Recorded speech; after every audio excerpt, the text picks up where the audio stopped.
You pulled up to the pump, looked at that number, and felt your stomach drop again. And here's the part that should make your blood boil. It didn't have to be this high. What's driving that price isn't just oil. It isn't just supply and demand. It's a system that was deliberately built to be confusing, layered with hidden costs, and protected by people who benefit every single time you fill up your tank. Today, we're pulling that system apart, layer by layer. And by the end of this, you're going to understand exactly who's getting rich while you're getting squeezed, and why almost nobody is talking about it. Every time prices spike, there's a playbook. Point at the gas station. Show the sign with the big, ugly number on it. Let people stew in their frustration at something they can see and something they can drive past and shake their fist at. It's the perfect distraction because it keeps your anger at street level when the real action is happening somewhere else entirely. Here's the truth about your local gas station. They are not winning when prices go up. They're surviving, barely. The price posted on that sign isn't something the station owner dreamed up over breakfast. It's handed down through a chain that starts thousands of miles away and ends at a terminal where a distributor tells that station owner exactly what they're going to pay to refill their underground tanks. And that number can change not just day to day, sometimes multiple times within a single day. The station owner doesn't set that price any more than you do. And the margin, after everything, after that wholesale cost, after overhead, after staffing, after equipment maintenance, most stations are clearing somewhere between 15 and 35 cents per gallon. On a good day. That sounds like a lot until you realize how much fuel they're moving to keep the doors open. And when wholesale prices jump, that margin often disappears completely. So what actually keeps a gas station in business? Walk inside. The coffee sitting under the heat lamp, the energy drinks in the cooler, the bag of chips you grabbed because you needed something while you waited. That's where the money is. Fuel gets you off the highway and onto their lot. The convenience store is what pays the electric bill. In the industry, they call gasoline a loss leader, a product priced to attract traffic, not to generate profit. The pump is bait. The store is the hook. And because stations cluster together, and you've seen this, there's almost always 2 or 3 within shouting distance of each other. They're in a constant street-level price war. One drops by 2 cents, the others follow within hours. It's hyper-local competition happening in real time, which is why you can see a 15-cent difference between 2 stations that are a quarter mile apart. It's not chaos. It's a brutal little market operating at full speed. But here's the thing. If the station isn't the villain and the margin proves they're not getting rich, then where exactly is the money going? Because someone is making a killing every time prices spike, and it's time to follow the money all the way up the chain. The real machinery. What's actually driving the number? To understand what you're actually paying for, you have to zoom out completely. Like global scale.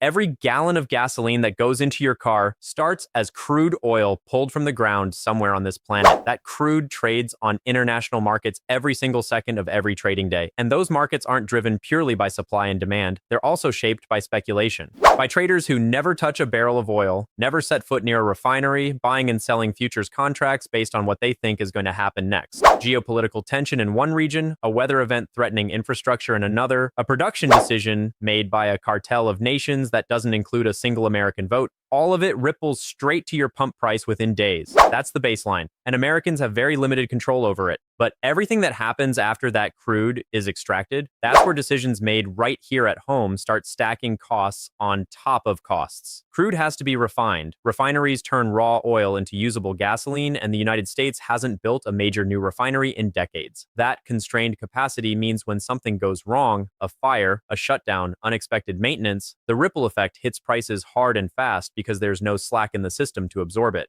We've built a supply chain with no cushion, and when it hiccups, you feel it at the pump immediately. Then there's the infrastructure problem. Not every part of America is equally connected to the supply chain. The Gulf Coast sits on top of the refining hub of this country. Prices there tend to be lower because the supply is close, the infrastructure is strong, and the transportation costs are minimal. Move to the West Coast, the Pacific Northwest, or much of the Northeast, and you're dealing with longer supply chains, more limited pipeline access, and greater exposure to any disruption that hits the system.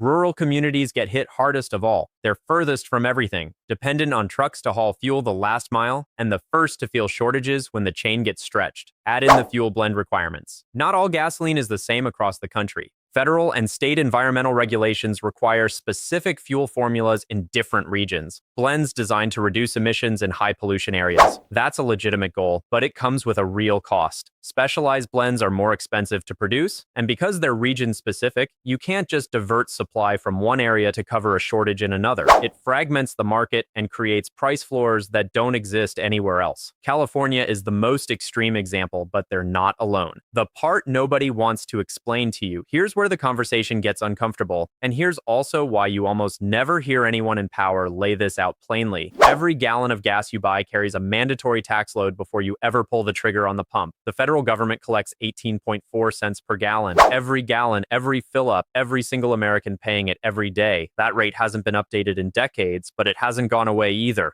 Then your state piles on, and depending on where you live, that state tax can range from modest to punishing. In states like California, Pennsylvania, and Illinois, the combined tax burden per gallon, including additional fees and environmental levies, can push past 60 cents, sometimes approaching $1 per gallon in total government-imposed costs. When you add it all up, taxes and fees represent somewhere between 10 and 20% of what you pay at the pump on any given day. And here's the part that should genuinely make you angry. Those taxes don't drop when oil prices fall. They don't fluctuate with supply and demand. They are fixed, baked in, guaranteed costs that ride every gallon regardless of what global markets are doing. So when crude prices spike and your pump price goes up, you're not just paying more for the fuel itself, you're paying more taxes on top of the more expensive fuel. The government's cut scales up with the price, and it never scales back down. That revenue is supposed to fund road and infrastructure maintenance. Whether it's actually being used that way, efficiently, without waste, with accountability, is a completely separate and very valid question. But the reality is that a significant portion of what you hand over at the pump goes directly to federal and state governments, not to oil companies, not to gas stations, and not to refineries. And yet, watch any news segment about rising gas prices. Count how many seconds before taxes are even mentioned. It's almost never the first thing discussed, and often it's not discussed at all. Instead, the camera goes to a gas station sign, an oil company logo, a refinery smoking on the horizon,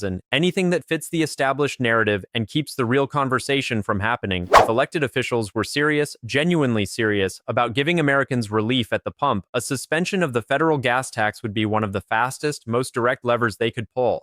18 cents per gallon doesn't sound massive, but it's immediate, it's real, and it hits every single driver in the country on the very next fill-up. The fact that this conversation stays on the margins rather than dominating the debate every time prices spike tells you something important about who the system is actually designed to protect. The timing game, why prices feel random but aren't. Here's one more layer that trips people up. You've noticed it. Prices at one station drop, but the one across the street is still high. Or prices nationally seem like they should be falling, but your local station hasn't moved in a week. What's happening? It comes down to inventory timing. That station is still selling fuel it purchased at the old higher wholesale price. Until those underground tanks turn over, until they've sold through what they already bought, they can't drop their price and stay profitable. Meanwhile, the station across the street just got a cheaper delivery and immediately passed that savings on to grab volume and beat the competition. This is why price movements feel jagged and inconsistent. The system isn't synchronized. Every station is on its own purchasing cycle, reacting to its own cost picture, competing against the station next door in real time.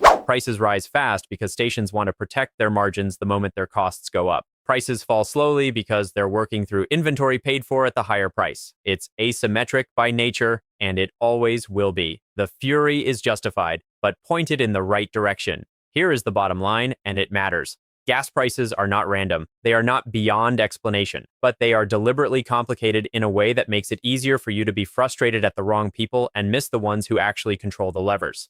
Your local station owner is not your enemy. They're absorbing volatility just like you are, working on margins thinner than you'd believe, hoping the wholesale price doesn't jump before they sell through their last delivery. The real pressure points are global oil markets shaped by forces and players far beyond American borders, aging and insufficient domestic refinery and pipeline infrastructure that makes the system fragile, regional policies that fragment fuel markets and drive up production costs, and a tax structure that guarantees government revenue grows every time prices rise while offering you no automatic relief when it hurts most. That's the system. That's what's driving the number, and that's what almost no one with a platform is willing to say clearly. You deserve to understand it. You deserve elected officials who will explain it honestly, and you deserve policy that actually treats your wallet as something worth protecting. So, the next time prices spike and someone hands you a simple villain to blame, Remember what you now know. The story is always more complicated than the sign at the pump, and the people who benefit from your confusion are counting on you to stay confused. Don't.